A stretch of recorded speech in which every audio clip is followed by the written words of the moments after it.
సంఖ్యాకాండము 2వ అధ్యాయము. ప్రత్యక్షపు గుడారము లేవీయుల పాలెముతో పాలెముల నడుమ సాగి నడవవలెను. వారెట్లు దిగుదురో అట్లే తమ తమ ధ్వజములను బట్టి ప్రతివాడును తన తన వరుసలో సాగి నడవవలెను. ఎఫ్రాయిము సేనల చొప్పున వారి పాలెధ్వజము పడమటి దిక్కున ఉండవలెను. అమీహూదు కుమారుడైన ఎలీషామా ఎఫ్రాయిము కుమారులకు ప్రధానుడు. అతని సేన అనగా అతని వారిలో లెక్కింపబడిన వారు 40,500 మంది. అతని సమీపమున మనష్షే గోత్రం ఉండవలెను. పెదాసూరు కుమారుడైన గమలియేలు మనష్షే కుమారులలో ప్రధానుడు. అతని సేన అనగా అతని వారిలో లెక్కింపబడిన వారు 32,200 మంది. అతని సమీపమున బెన్యామీను గోత్రముండవలెను.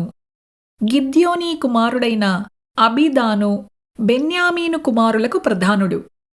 అతని సేన అనగా అతని వారిలో లెక్కింపబడిన వారు 35,400 మంది. ఎఫ్రాయిము పాలెములో లెక్కింపబడిన వారందరూ వారి సేనల చొప్పున 108,100 మంది. వారు 3వ గుంపులో సాగి నడువవలెను. దాను పాలెపు ధ్వజము వారి సేనల చొప్పున ఉత్తర దిక్కున ఉండవలెను. అమీషదాయి కుమారుడైన అహీయెజరు దాను కుమారులకు ప్రధానుడు. అతని సేన అనగా అతని వారిలో లెక్కింపబడిన వారు 62,700 మంది. అతని సమీపమున ఆషేరు గోత్రికులు దిగవలెను. ఒక్రాను కుమారుడైన పగియేలు ఆషేరు కుమారులకు ప్రధానుడు. అతని సేన అనగా అతని వారిలో లెక్కింపబడిన వారు 41,500 మంది. అతని సమీపమున నఫ్తాలి గోత్రికులుండవలెను.